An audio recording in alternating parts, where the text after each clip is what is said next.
Friends, जैसा कि आप सबको पता ही है, अब तो 6-7 दिन एग्जाम्स के रह गए। आज 15 तारीख तो हो ही गई है, लेकिन कोई परेशानी नहीं, दिमाग में किसी तरह का स्ट्रेस ना लें।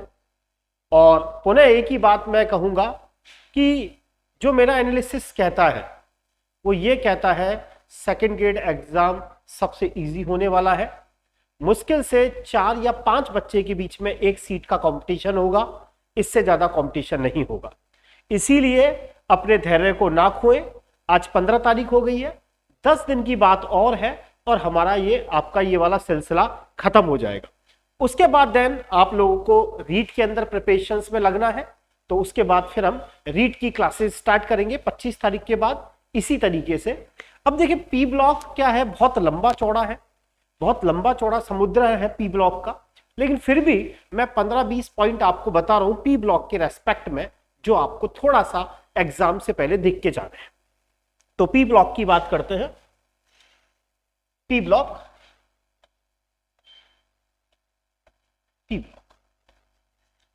पी ब्लॉक की स्थिति आप सबको पता है। पी ब्लॉक की जो पोजीशन है वो आप सबको पता है कि ये 6 वर्गों के अंदर आते हैं।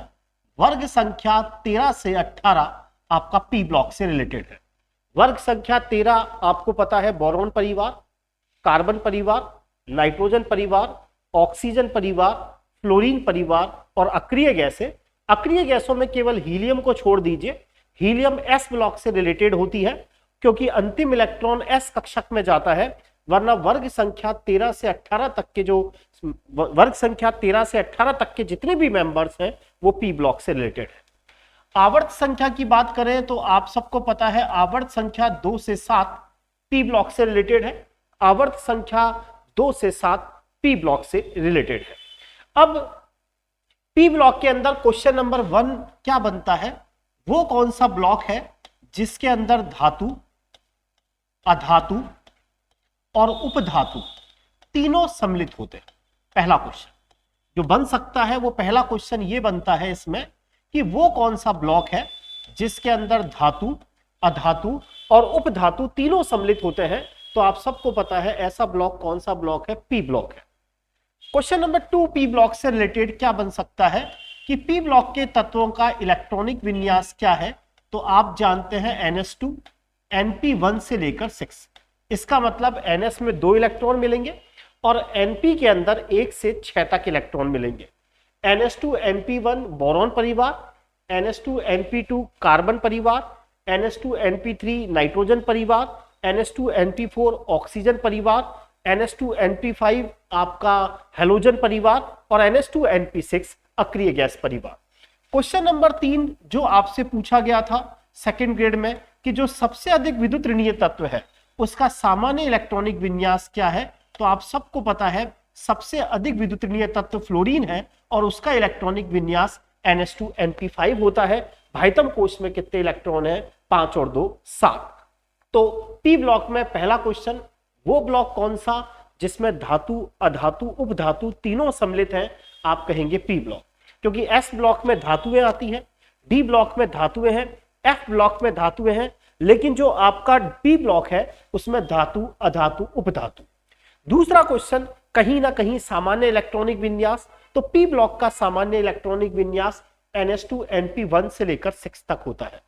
तीसरी बात, जो सर्वाधिक विद्युत ऋणी तत्व है उसका इलेक्ट्रॉनिक विन्यास NS2 Np5, क्योंकि हैलोजन परिवार उनकी विद्युत ऋणता सबसे ज्यादा होती है। आप सबको पता है फ्लोरीन की विद्युत ऋणता 4 मानी जाती है और पूरी आवर्त सारणी के अंदर सबसे ज्यादा जो विद्युत ऋणी तत्व है वो आपका फ्लोरीन है। क्वेश्चन नंबर 4 बनता है चैल्कोजन परिवार कौन सा है। क्वेश्चन नंबर 4 चैल्कोजन परिवार। आप सबको पता है कि जो ऑक्सीजन परिवार है उसको चैल्कोजन परिवार कहते हैं, क्योंकि चैल्कोजन का मतलब होता है अयस्क बनाने वाले, और ज्यादातर जो अयस्क है वो ऑक्साइड और सल्फाइड फॉर्म में मिलते हैं। इसीलिए आपका जो ऑक्सीजन परिवार है वो कौन सा परिवार है, चैल्कोजन परिवार है। तो इस पर यह क्वेश्चन बनता है एक नॉर्मली कि कौन सा परिवार चैल्कोजन परिवार है। तो आप कहेंगे ऑक्सीजन परिवार चैल्कोजन परिवार है। यह वाला क्वेश्चन सेकंड ग्रेड में पूछा गया था कि जो सर्वाधिक विद्युत ऋणी तत्व है उसका सामान्य इलेक्ट्रॉनिक विन्यास क्या है, NS2 Np5। ये क्वेश्चन आपके पुरानी आरपीएमटी में पूछा गया था। वो कौन सा ब्लॉक है जिसमें धातु, अधातु, उपधातु तीनों सम्मिलित होते हैं? P block. हाल में ही फर्स्ट ग्रेड में पूछा गया अक्रिय युग्म प्रभाव कौन से ब्लॉक के तत्वों में पाया जाता है? अक्रिय युग्म प्रभाव। ये मैं 20-25 क्वेश्चन लिखूंगा जो थोड़े से आपको देखना है। अक्रिय युग्म प्रभाव। अब आप सबको पता है कि अक्रिय युग्म प्रभाव मेनली पी ब्लॉक के तत्वों में पाया जाता है। अक्रिय युग्म, अक्रिय युग्म का मतलब यह होता है कि कोई ऐसा पेयर होगा जो बंध निर्माण में भाग नहीं लेगा। तो होता क्या है, पी ब्लॉक के तत्वों में जब हम वर्ग में ऊपर से नीचे आते हैं तो NS के इलेक्ट्रॉन बंध बनाने में भाग लेना बंद कर देते हैं। यही प्रभाव क्या कहलाता है? अक्रिय युग्म प्रभाव कहलाता है। यह आपसे आरपीएससी ने फर्स्ट ग्रेड के अंदर पूछा था कि अक्रिय युग्म प्रभाव कौन से ब्लॉक के तत्वों में पाया जाता है। एक क्वेश्चन 6th ये बन सकता है, आपको ये कह देगा कि 117 नंबर का जो एलिमेंट है वो कौन से वर्ग संख्या के अंदर आता है। तो होता क्या है कि जो परमाणु क्रमांक 100 के बाद वाले जो तत्व होते हैं उनके अंदर जो अंतिम 2 अंक होते हैं वो उसकी वर्ग संख्या को बताता है।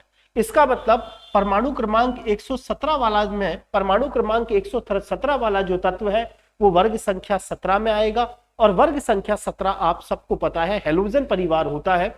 ये क्वेश्चन भी आरपीएससी ने फर्स्ट ग्रेड में पूछा था। वर्ग संख्या परमाणु क्रमांक 117 वाला तत्व कौन सी वर्ग संख्या से संबंधित है? तो आप कहेंगे वर्ग संख्या 17 यानी हैलोजन परिवार से संबंधित है। अब हम एक एक ब्लॉक की बात करते हैं। तो सबसे पहले आप सबको पता है वर्ग संख्या हम 13 की बात कर रहे हैं, जिसको पहले थर्ड ए कहते थे।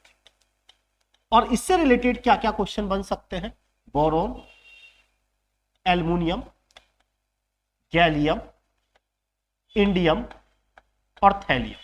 बैंगन, आलू, गाजर इन थैला। इनका सामान्य इलेक्ट्रॉनिक विन्यास, बोरोन का इलेक्ट्रॉनिक विन्यास आप सबको पता है 1s2, 2s2 और 2p1। यानी इनका सामान्य इलेक्ट्रॉनिक विन्यास जो होता है वो होता है ns2np1। अब इसके अंदर क्वेश्चन नंबर 1, इसमें क्या क्या क्वेश्चन बनता है? पहला आपसे पूछते हैं अकार्बनिक बेंजीन कौन सी? इनऑर्गेनिक बेंजीन, अकार्बनिक बेंजीन। पहला क्वेश्चन आपसे यह पूछा जा सकता है कि इनऑर्गेनिक बेंजीन कौन सी है। तो आप सबको पता है इनऑर्गेनिक बेंजीन B3N3S6।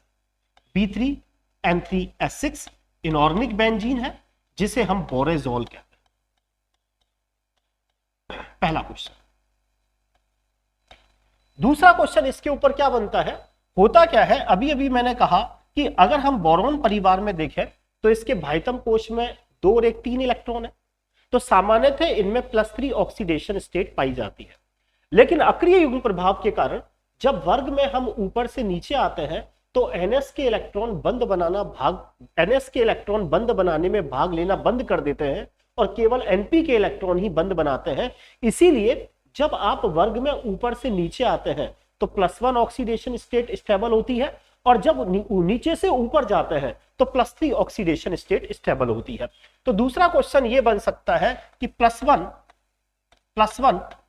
ऑक्सीकरण अवस्था के स्थायित्व का क्रम, +1 ऑक्सीकरण अवस्था के स्थायित्व का क्रम।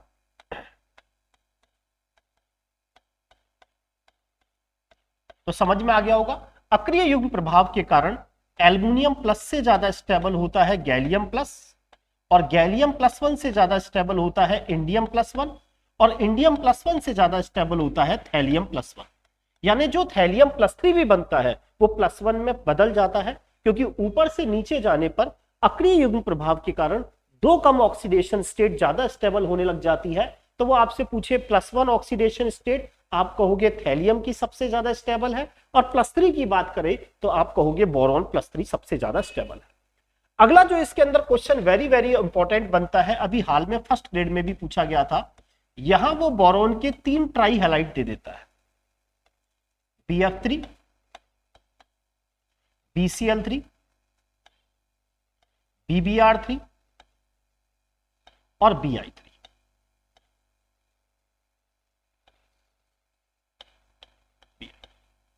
अब आप सबको पता है कि जो बोरॉन है, बोरॉन इसके भाइतम कोश में 3 इलेक्ट्रॉन है 2s2 2p1। इस इलेक्ट्रॉन को एक्साइट करके हम 2p में ले जा सकते हैं। उसके बाद इसमें 3 अयुग्मित इलेक्ट्रॉन होते हैं, यानी जो बोरॉन है वो 3 बॉन्ड बनाता है। एक बार थोड़ा सा बता भी देता हूं कैसे। 3 बॉन्ड बनाने के बाद इसके पास आप सबको पता है खाली कक्षक उपलब्ध होता है। BF3 का आप सबको पता है अष्टक अपूर्ण है, क्योंकि इसके भाइतम कोश में 2 और 2 4 और 2 6 इलेक्ट्रॉन है, और 6 इलेक्ट्रॉन इसका मतलब अष्टक अपूर्ण है। और जो इलेक्ट्रॉन यून यौगिक होते हैं वो आप सबको पता है लुईस अम्ल कहलाते हैं। BF3 की अगर हम बात करें तो जो बोरॉन है इसका परमाणु क्रमांक 5, विन्यास 2s2 2p। लेकिन आपको पता है ये एक्साइटेड स्टेट में बॉन्ड बनाता है, क्योंकि जितने ज्यादा बॉन्ड बनाएगा उतनी एनर्जी रिलीज होगी, और जितनी ज्यादा एनर्जी रिलीज होगी उतनी कंपाउंड को स्टेबिलिटी मिलेगी, इसीलिए 2s का इलेक्ट्रॉन 2p में चला जाता है। अब इसके बाद ये जो बोरॉन के 3 इलेक्ट्रॉन हैं ये क्या करते हैं, 3 फ्लोरीन के इलेक्ट्रॉन्स के साथ साझा करते हैं और BF3 बना देते हैं। ऐसा करने के बाद जो बोरॉन है उसके भाइतम कोश में 2 और 2 4 और 2 6 इलेक्ट्रॉन रहते हैं, अष्टक अपूर्ण रहता है, इलेक्ट्रॉन यून यौगिक है, और इलेक्ट्रॉन यून यौगिक है और साथ ही साथ इसमें रिक्त p कक्षक है। ये चाहेगा कि लोन पेयर मेरे पास आ जा, क्योंकि इसका अष्टक अपूर्ण है, और जो इलेक्ट्रॉन युग्म ग्रहण करता है आप सबको पता है लुईस अम्ल। तो इसीलिए BF3 BCl3 BBr3 और Bi3 तीनों परेशान हैं, तीनों लुईस अम्ल, क्योंकि तीनों का अष्टक पूर्ण नहीं है, इलेक्ट्रॉन न्यून यौगिक है। ये चाहते हैं लोन पेयर आजा, और जो कहता है आजा आजा वो है लुईस अम्ल, और जो कहता है लोन पेयर तू जा जा जा वो है लुईस क्षार। अब यहां पर क्या होता है, होना तो ऐसा चाहिए कि फ्लोरीन की विद्युत ऋणता ज्यादा है, फ्लोरीन इलेक्ट्रॉन का भुक्कड़ अपनी ओर खींचेगा खींचेगा खींचेगा, तो यहाँ इस बोरॉन के पास इलेक्ट्रॉन की खूब कमी हो जाएगी, तो ये इलेक्ट्रॉन को खींचना चाहिए, लोन पेयर को कहना चाहिए आजा, और जो इलेक्ट्रॉन युग्म को ज्यादा खींचता है वो अच्छा लुईस अम्ल कहलाता है। लेकिन BF3 BCl3 BBr3 में क्या होता है, एक्सेप्शन पाया जाता है। होता क्या है, इस फ्लोरीन के पास आप सबको पता है 3 जोड़ी लोन पेयर है, या मैं कहूं पूर्ण भरा हुआ कक्षक। ये इसका पूर्ण भरा हुआ कक्षक इसके खाली कक्षक के साथ अति व्यापित होकर बैक बॉन्डिंग के कारण इस बोरॉन का अष्टक पूरा हो जाता है। यही कारण है BF3 BCl3 BBr3 और Bi3 के अंदर होना सबसे प्रबल लुईस अम्ल BF3 होना चाहिए। लेकिन BF3 में क्या होता है, बोरॉन भी 2p और फ्लोरीन भी 2p, सेम एनर्जी लेवल होने के कारण इसके खाली कक्षक इसके पूर्ण भरे कक्षक के साथ अति व्यापित करके बॉन्ड बना लेते हैं, बैक बॉन्डिंग हो जाती है, उसके कारण इसका अष्टक पूरा हो जाता है और इसमें इलेक्ट्रॉन युग्म ग्रहण करने की प्रवृत्ति कम हो जाती है। अच्छे से याद कर ले, BF3 से ज्यादा प्रबल लुईस अम्ल BCl3 है, BCl3 से ज्यादा BBr3 है, और BBr3 से ज्यादा कौन है, Bi3। Bi3 के अंदर आसानी से बैक बॉन्डिंग इसीलिए नहीं होती क्योंकि बोरॉन और 3 आयोडीन। अब आयोडीन तो है, ये है 2p, ये है 3p, ये है 4p, ये है 5p। इन दोनों के एनर्जी लेवल में अंतर है, एक का एनर्जी लेवल बहुत कम है, एक का एनर्जी लेवल ज्यादा है। उस स्थिति में बैक बॉन्डिंग नहीं होती। बैक बॉन्डिंग हमेशा तभी होती है जब सेम बराबर के एनर्जी लेवल हो, तभी हमेशा अच्छी ओवरलैपिंग होती है। यहां BF3 में 2p होने के कारण इजीली बैक बॉन्डिंग हो जाती है, इस बोरॉन का अष्टक पूरा हो जाता है, पेट भर जाता है, इलेक्ट्रॉन युग्म ग्रहण नहीं करता। इसीलिए BF3 BCl3 BBr3 और Bi3 अच्छे से याद कर ले, इनमें जो सबसे ज्यादा लुईस अम्ल होगा वो Bi3 होगा, और सबसे कम जो एसिडिक प्रॉपर्टी होगी वो किसके अंदर देखने को मिलेगी, BF3 में देखने को मिलेगी। क्वेश्चन नंबर 4, आप सबको पता है डाइबोरेन पर 3-4 चीजें पूछी जाती है। B2S6 डाइबोरेन, पिछली बार तो बहुत इजी सा क्वेश्चन आया था। BF3 में पिछली बार संकरण पूछा गया था। संकरण का तरीका मैं आपको बता चुका, sigma bond plus lone pair गिन लीजिए, 3 सिग्मा बॉन्ड है तो संकरण sp2, और इसकी जो आकृति है वो त्रिभुजीय समतल है। डाइबोरेन के अंदर आप सबको पता है, डाइबोरेन में क्या होता है, ये जो बोरॉन है इस तरह से,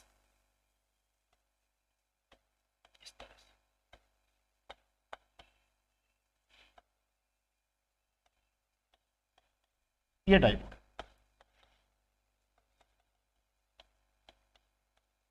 आ गया होगा ध्यान, कई बार बता चुका, इसीलिए जल्दी से बात करेंगे 3-4 पॉइंट। जो डाइबोरेन है उसके अंदर पहला क्वेश्चन पूछा जाता है, प्रत्येक बोरॉन पर संकरण कौन सा है, तो आप कहेंगे डाइबोरेन में प्रत्येक बोरॉन पर sp3 संकरण। दूसरा क्वेश्चन ये पूछा जाता है कि जो डाइबोरेन है इसके अंदर एक क्वेश्चन ये पूछा जाता है कि बनाना बॉन्डिंग किसमें मिलती है या कदली बॉन्डिंग किसमें मिलती है, तो आपको होगी बनाना बॉन्डिंग या कदली बॉन्डिंग डाइबोरेन के अंदर मिलती है। तीसरा क्वेश्चन इसके अंदर पूछा जाता है, ये वाली जो चीज है, ये वाली चीज, यहां आपको पता है 1 2 3 तो सेंटर है लेकिन इलेक्ट्रॉन 2 है, तो इसके अंदर 3 जगह 3 सेंटर 2 इलेक्ट्रॉन मिलते हैं, 2 जगह इसमें 3 सेंटर 2 इलेक्ट्रॉन मिलते हैं, और इस हाइड्रोजन को बोलते हैं ब्रिज हाइड्रोजन। ब्रिज क्योंकि ये ब्रिज का काम कर रही है, 2 को जोड़ने का काम कर रही है। इसमें 2 जगह 3 सेंटर 2 इलेक्ट्रॉन मिलते हैं, जबकि 4 जगह ये टर्मिनल हाइड्रोजन, जबकि 4 जगह दो ही सेंटर है और 2 ही इलेक्ट्रॉन है, तो इसमें 4 जगह तो 2 सेंटर 2 इलेक्ट्रॉन मिलता है, 4 जगह तो इसमें 2 सेंटर 2 इलेक्ट्रॉन मिलता है, जबकि 2 जगह इसमें 3 सेंटर 2 इलेक्ट्रॉन मिलता है। ये वाली चीज ब्रिज बॉन्डिंग कहलाती है, ये ब्रिज हाइड्रोजन है। तो उम्मीद करता हूं बोरॉन परिवार के अंदर जो इंपॉर्टेंट क्वेश्चन है वो आपके समझ में आए होंगे। एक और ध्यान रखें, एल्युमिनियम और जो गैलियम के ऑक्साइड है, एल्युमिनियम और जो गैलियम के ऑक्साइड है, एल्युमिनियम के और गैलियम के जो ऑक्साइड है, ये जो ऑक्साइड्स होते हैं ये उभयधर्मी है। याद करें, एल्युमिनियम कई बार पिछली बार भी पूछा गया था, इनमें से किसके ऑक्साइड्स उभयधर्मी है? एल्युमिनियम और गैलियम के ऑक्साइड्स कैसे होते हैं? उभयधर्मी। उम्मीद करता हूं जो अभी पढ़ाया फटाफट एक और बार बताता हूं।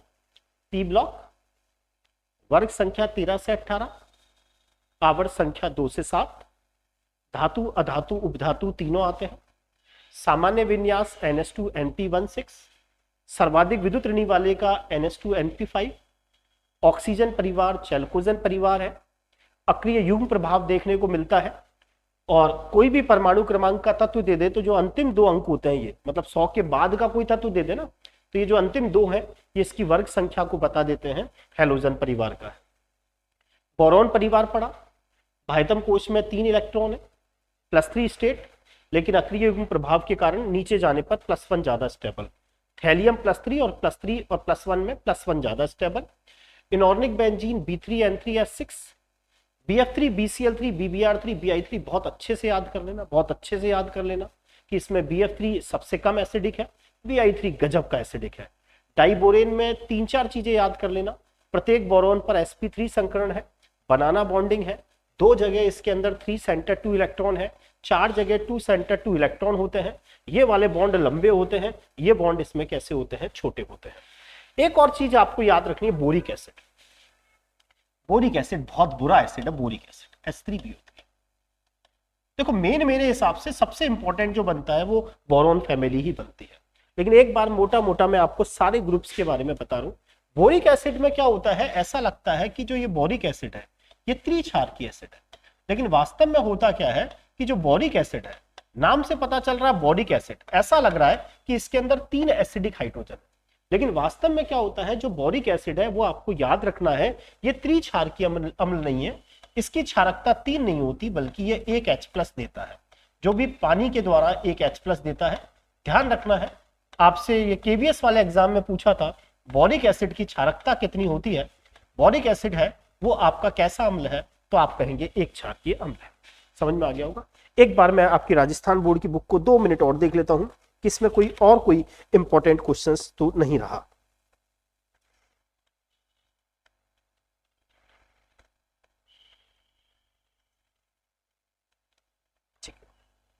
अब मैं आ जाता हूं कार्बन परिवार पर।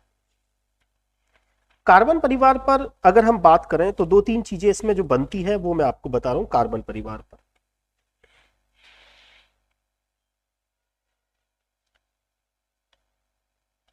काशी गए शंकर प्रभु।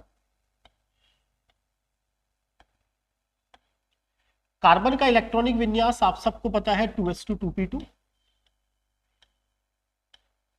वही बात +4 ऑक्सीडेशन स्टेट देखने को मिलेगी। ऊपर से नीचे जाओगे, NS के इलेक्ट्रॉन बंद बनाना में भाग नहीं लेंगे अक्रिय युग्म प्रभाव के कारण, और 2 कम ऑक्सीकरण अवस्था ज्यादा स्थायी होगी।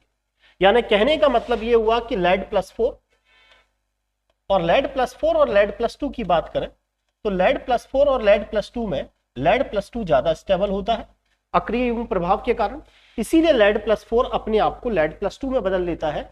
यही कारण है कि लेड +4 अच्छा ऑक्सीकारक होता है। आपको पता है ऑक्सीकारक वो होते हैं जिनके ऑक्सीडेशन नंबर में कमी आती है। इसी तरीके से जो टिन है वो +4 से किस में बदलना चाहता है, +2 के अंदर बदलना चाहता है। समझ में आ गया होगा। पहली चीज काशी गए शंकर टू। अब इसके अंदर जो मुझे लगता है क्या क्या क्वेश्चंस बन सकते हैं, एक बार मैं राजस्थान बोर्ड की बुक से बताता हूं आपको। हाँ, कोई खास ज्यादा नहीं बनता इसमें।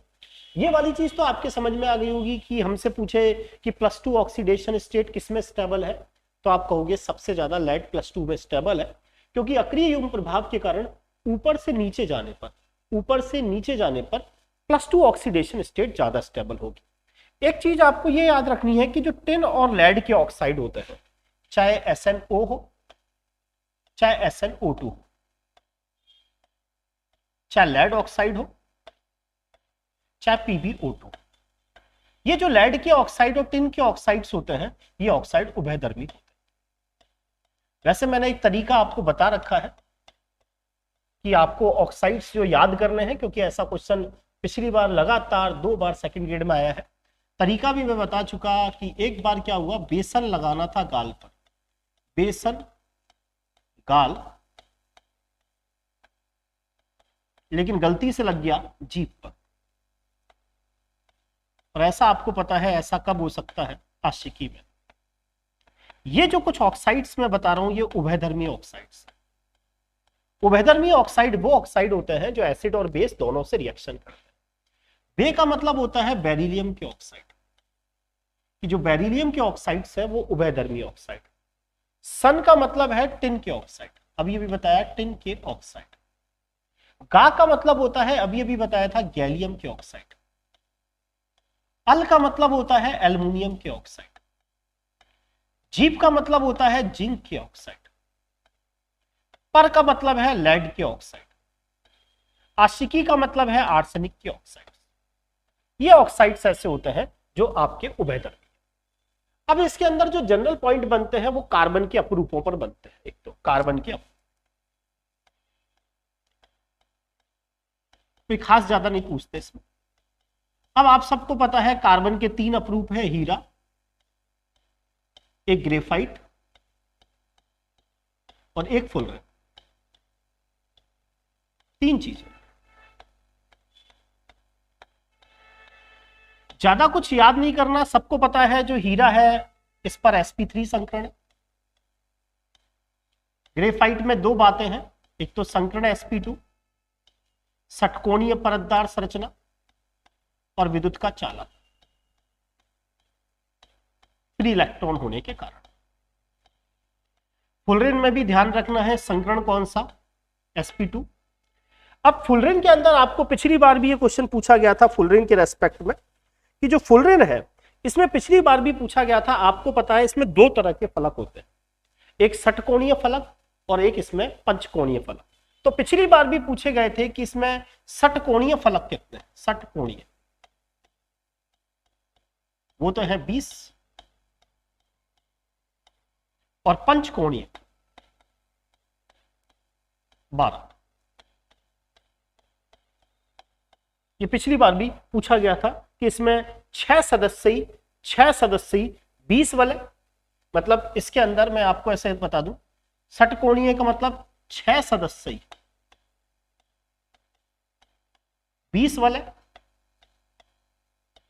और 5 मेंबर की 5 सदस्यी 12 वलय। पिछली बार पूछा गया, पिछली बार भी पूछा गया कि जो फुलरेन है उसके अंदर 6 सदस्यों की कितनी रिंग होती है। तो 20 रिंग तो ऐसी है जिसमें 6 मेंबर है, और 12 रिंग उसमें ऐसी होती है जिसमें 5 मेंबर है, और संकरण इसमें sp2 है। इनमें कार्बन का ग्रेफाइट ही ऐसा अपरूप होता है जो विद्युत का चालक होता है। फिर 2 चीजें और हैं, आप सबको पता है। एक तो पूछते हैं क्या, CO+H2, carbon monoxide plus hydrogen. आप सबको पता है इसको कहते हैं भाप अंगार गैस, वाटर गैस। और एक पूछा जाता है प्रोड्यूसर गैस, वो आप सबको पता है CO+N2, उसको हम क्या कहते हैं, प्रोड्यूसर गैस कहते हैं। तो मेरे हिसाब से कार्बन वाली फैमिली के अंदर ये वाली चीजें आपको ध्यान से देखनी है। और होने को तो देखो बहुत सारी चीजें होती है, लेकिन CO+H2 पिछली बार पूछा गया था। वाटर गैस कौन सी है, सिंथेसिस गैस कौन सी है, और CO+N2 आपकी नाइट्रोजन गैस। मेरे हिसाब से ये वाले क्वेश्चन आपको मोटे मोटे इसके अंदर देखने हैं। और ये सब आपको पता ही है कि जो ग्रीन हाउस इफेक्ट है उसके लिए मेनली रेस्पॉन्सिबल CO2 गैस होती है। ठीक है, अब हम आ जाते हैं कौन से परिवार पर, नाइट्रोजन परिवार पर। मैं तो सिर्फ इन्हीं पे विश्वास करता हूँ, बस मेरी तो पसंद ही है। किसी की कुछ भी हो, कोई पता नहीं क्या क्या मोटी मोटी किताबें पढ़ता है, मुझे यही अच्छी लगती है। फटाफट 2-3 चीजें बताऊंगा, वो आपको हर में, ज्यादा नहीं, आधा घंटे से ज्यादा नहीं लूंगा आपकी क्लास, और आपका काम हो जाएगा। अब आप आगे आपकी किस्मत भी चलती है, इसमें मैं कुछ नहीं करूंगा, मेरे प्रयास में कोई कमी नहीं है।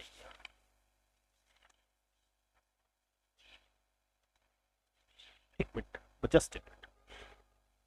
अब मैं नाइट्रोजन परिवार की बात करता हूं तो इसमें क्या क्या क्वेश्चन बन सकते हैं। आप सबको पता है नाइट्रोजन, फास्फोरस, आर्सेनिक, एंटीमनी और बिस्मुथ, नागालैंड, पाकिस्तान, ऑस्ट्रेलिया सब दिखा। इस जो नाइट्रोजन परिवार है इसका जो कॉन्फ़िगरेशन होता है वो आप सबको पता है क्या होता है, NH2NP3। नाइट्रोजन दूसरे आवर्त का तत्व है, सेकंड आवर्त,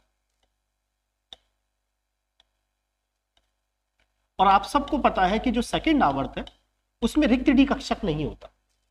यही कारण है कि नाइट्रोजन NCl5 नहीं बनाता जबकि फास्फोरस PCl5 बनाता है।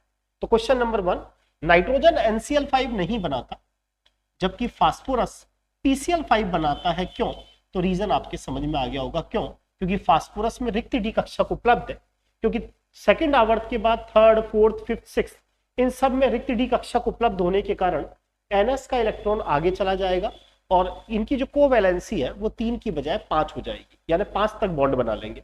तो फास्फोरस PCl5 बनाता है, नाइट्रोजन NCl5 नहीं बनाता, क्यों? आंसर देंगे इनमें रिक्त डी कक्षक नहीं है, इसमें रिक्त डी कक्षक है। पहला क्वेश्चन। दूसरा क्वेश्चन इसके अंदर जो बनता है वो बनता है आपसे, एक मिनट, दूसरा क्वेश्चन जो इसके अंदर मुझे लगता है, हाँ, दूसरा क्वेश्चन जो इसके अंदर बनेगा वो ये बनता है, आपको बोरॉन, कार्बन, नाइट्रोजन, ऑक्सीजन और फ्लोरीन दे दिया जाएगा और आपसे पूछा जाएगा कि इनके आयनन विभव का क्रम बताएं। तो आपको पता है कि जनरली क्या होता है, आवर्त में जब हम बाएं से दाएं जाते हैं तो आयनन विभव बढ़ता है।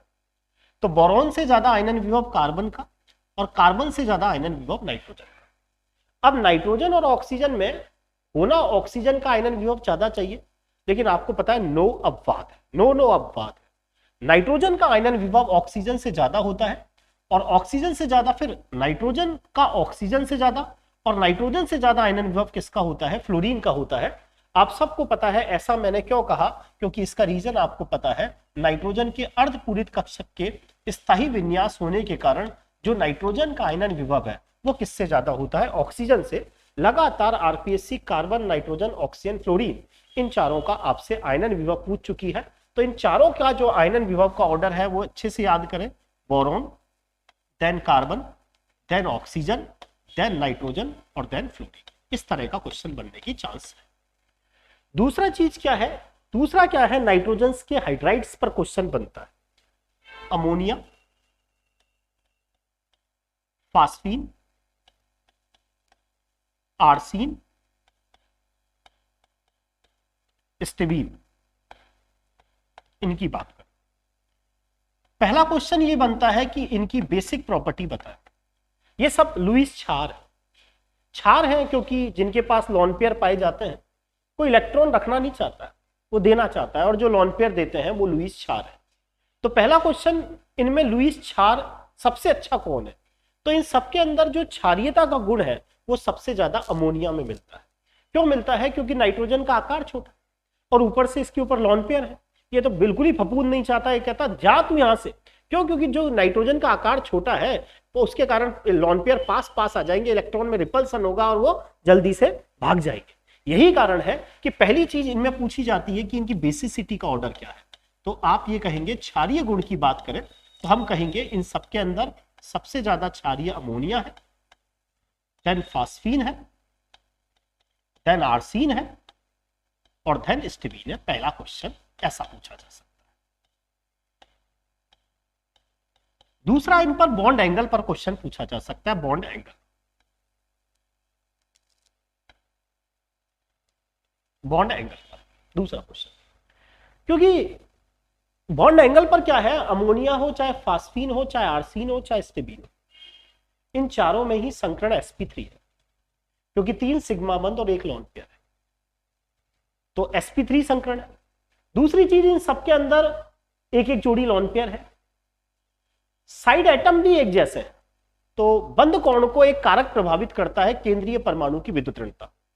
इसीलिए इन सबके अंदर अगर बंद कोण का ऑर्डर पूछा जाए तो सबसे ज्यादा अमोनिया, देन फास्फीन, देन आर्सीन और देन स्टिबीन। तीसरी चीज,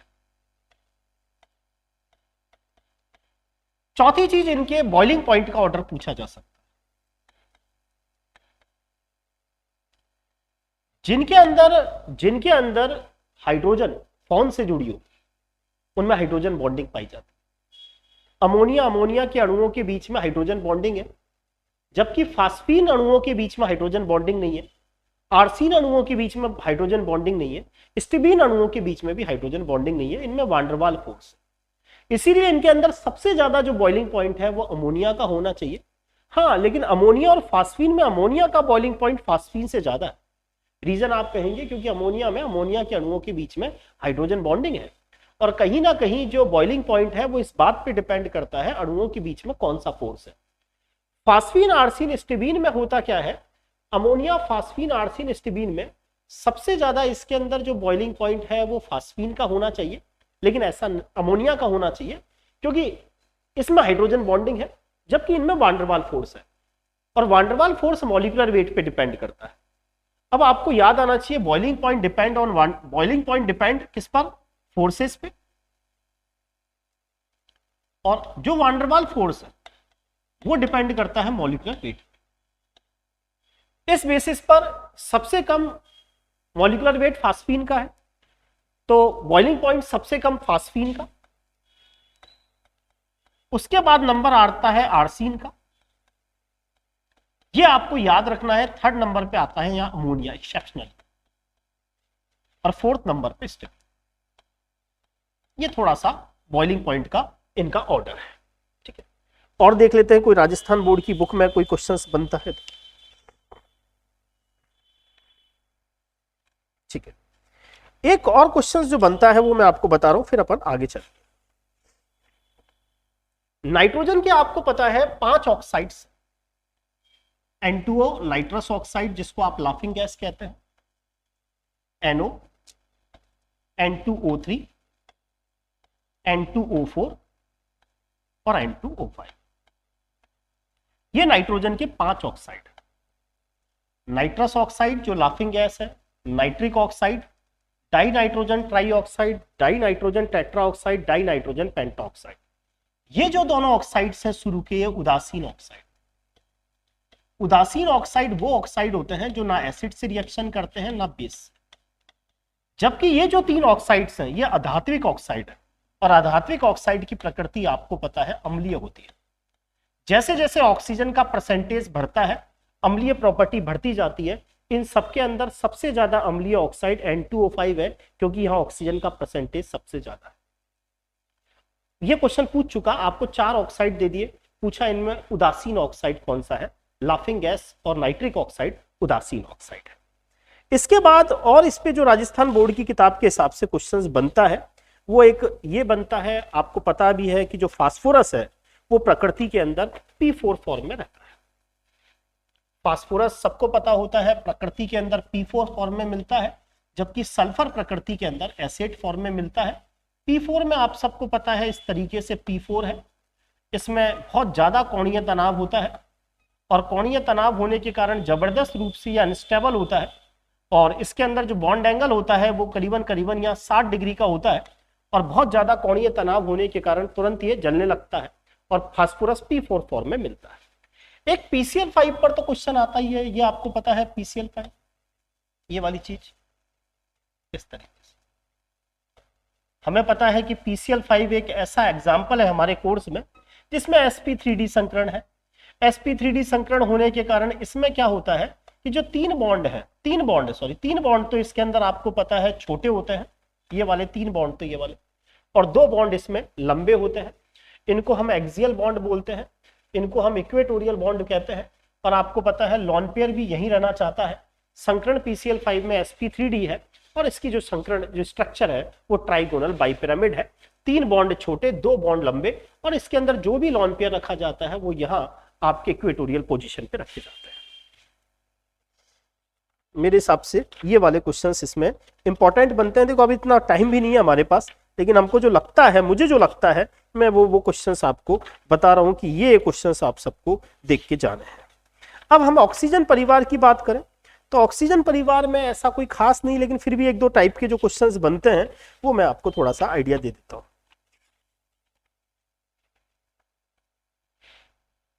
ऑक्सीजन परिवार में पहली बात तो चाल्कोजन परिवार H2O और ओल्ड स्टाइल से टीपो।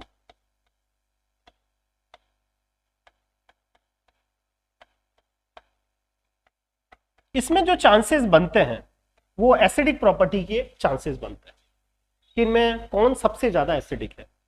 तो या तो एसिडिक पूछेगा या बॉन्ड एंगल पूछेगा। तो आप सबको पता है जो ये H2O है, इसमें ये OH बॉन्ड एक्चुअल में छोटा बॉन्ड है, जबकि हम पोलोनियम हाइड्राइड की बात करें तो इसके अंदर ये वाला बॉन्ड बड़ा बॉन्ड है, और बड़ा बॉन्ड जल्दी टूट जाता है। यही कारण है H2O से ज्यादा अम्लीय H2S गैस है, उससे ज्यादा अम्लीय सेलेनियम हाइड्राइड है, उससे ज्यादा टेल्यूरियम हाइड्राइड है, और उससे ज्यादा आपका कौन है, पोलोनियम हाइड्राइड। ये इसकी एसिडिक प्रॉपर्टी का ऑर्डर। बॉन्ड एंगल की बात करें तो अभी भी मैंने कहा था इन सबके अंदर अगर आप ध्यान से देखोगे तो एक ही वर्ग के मेंबर है। सबके अंदर जो संकरण मिलेगा वो सब में sp3 संकरण मिलेगा, सब में 2-2 जोड़ी लॉन पेयर है। और मेन बात इसके अंदर बॉन्ड एंगल सबसे ज्यादा, बॉन्ड एंगल का जो क्रम होता है वो ऊपर से नीचे कम होता है। सबसे ज्यादा बॉन्ड एंगल पानी में मिलता है। पानी में बॉन्ड एंगल आपको पता है 105 के आसपास है, जबकि अमोनिया के अंदर बॉन्ड एंगल आप सबको पता है 107 के आसपास होता है। और मेन थोड़ा सा ओजोन के बारे में आप पढ़ के जाए। ओजोन के बारे में 2-3 चीजें ज्यादा कुछ याद नहीं करना। ओजोन के बारे में एक तो ये याद रखना है, ओजोन जो है इसके अंदर अगर हम बात करें तो जो संकरण है वो इसमें संकरण आपका sp2 है, पहली बात तो। और इसकी जो शेप है वो कोणीय या वी शेप है, कोणीय या वी शेप। और इसका जो बंद क्रम है, बॉन्ड बंद क्रम है वो 1.5 है। ये 3 चीजें आप ओजोन के रेस्पेक्ट में पढ़ के जाए। सल्फर आप सबको पता है प्रकृति में एसिड फॉर्म में रहता है, क्राउन लाइक स्ट्रक्चर होती है। ये चीजें जरूर आप पढ़ के जाएं। इनके ऑक्सी एसिड्स की बात करें तो एक तो H2SO5 याद करके जाएं। H2SO5 आपको पता है कैरो एसिड्स कहलाता है। H2SO5 जिसको हम कैरो एसिड्स कहते हैं। और हमेशा याद रखें कि जब भी आपको लगे कि कोई क्वेश्चन ऐसा आ जाए सल्फर से रिलेटेड जिसके ऊपर ऑक्सीडेशन नंबर 6 से ज्यादा जा रहा है, तो ध्यान रखें सल्फर पर कभी भी ऑक्सीडेशन नंबर 6 से ज्यादा नहीं जाएगा। इसका हाईएस्ट ऑक्सीडेशन नंबर 6 होगा। जैसे H2SO5 में भी पूछ ले तो H2SO5 में सल्फर पर ऑक्सीडेशन नंबर +6 होता है। उम्मीद करता हूं ऑक्सीजन परिवार आपके थोड़ा थोड़ा आइडिया लग गया होगा। अब देखो मैं भी कुछ नहीं कर सकता क्योंकि ये बहुत सारी चीज है। मेन चीज हम कोशिश करेंगे जल्दी जल्दी जितना हो जाए। लास्ट हैलोजन परिवार की बात करें, आपको पता है फ्लोरीन, क्लोरीन, ब्रोमीन, आयोडीन। पहला क्वेश्चन विद्युत ऋणता पर पूछा जा सकता है, तो हमेशा ध्यान रखें, फोन याद रखें। पूरी आवर्त सारणी में सबसे ज्यादा विद्युत ऋणता फ्लोरीन की है 4, देन ऑक्सीजन का नंबर आता है 3.5, देन नाइट्रोजन का नंबर आता है 3। एक तो विद्युत ऋणता याद रखें। दूसरा क्वेश्चन ये पूछ सकता है कि हैलोजन परिवार में ऐसा कौन सा एलिमेंट है जो वेरिएबल ऑक्सीडेशन स्टेट नहीं दिखाता। तो जो आपका फ्लोरीन है इसके अंदर आप सबको पता है केवल एक ही ऑक्सीकरण अवस्था देखने को मिलती है -1। उसका रीजन आपको पता है, फ्लोरीन जबरदस्त विद्युत ऋणी तत्व है, तो ये सवाल ही नहीं उठता किसी को इलेक्ट्रॉन दे दे, इलेक्ट्रॉन लेगा, इसीलिए इसके ऊपर जो ऑक्सीडेशन नंबर है हमेशा -1 आएगा। जैसा ऐसा क्वेश्चन आया भी था, याद हो तो आपको OF2 में पूछा था। OF2 में ऑक्सीजन पर ऑक्सीडेशन नंबर क्या है, तो आपको पता है फ्लोरीन पर -1, फ्लोरीन पर -1 और ऑक्सीजन पर ऑक्सीडेशन नंबर यहाँ +2 होगा। दूसरी चीज इसके ऊपर इलेक्ट्रॉन बंधुता पर क्वेश्चन आ सकता है। ऑर्डर आपको पता है, chlorine, then fluorine, then bromine और देन आयोडीन। दूसरा क्वेश्चन। तीसरा क्वेश्चन, इनकी एसिडिक स्ट्रेंथ का क्वेश्चन आ सकता है। HF, HCl, HBr और HI। आप सबको पता है इनमें सबसे ज्यादा एसिडिक HI होगा। उसका रीजन आपको पता है, HI बॉन्ड जल्दी टूट जाएगा। क्यों जल्दी टूटेगा? क्योंकि ये बॉन्ड थोड़ा सा बड़ा है। चौथा, इनके अंदर इनकी बॉन्ड एनर्जी का ऑर्डर पूछे तो सबसे ज्यादा जो बॉन्ड एनर्जी है वो Cl2 की होती है, फिर Br2 का नंबर आता है, F2 थर्ड नंबर पर आता है और I2 फोर्थ नंबर पे चला जाता है। जल्दी जल्दी रिमाइंडर करेंगे इन क्वेश्चंस को और लिख सकते हैं तो अपनी कॉपी में भी लिखें। एक पूछा जाता है HClO, HClO2, HClO3 और HClO4। सब में आपको दिख रहा है ये आपका हाइपोक्लोरस, ये क्लोरस अम्ल, ये क्लोरिक अम्ल और ये परक्लोरिक अम्ल। सब में HClO, HClO, HClO, HClO है। जिसमें ऑक्सीजन का परसेंटेज सबसे ज्यादा होता है वही सबसे ज्यादा क्या होता है? एसिडिक होता है। उम्मीद करता हूं आज वाली क्लास आपके समझ में आई होगी। कल या परसों में फिजिकल का टॉपिक लूंगा, जो आप चाह रहे हैं। चिंता नहीं करें, एग्जाम से पहले तक करा दूंगा।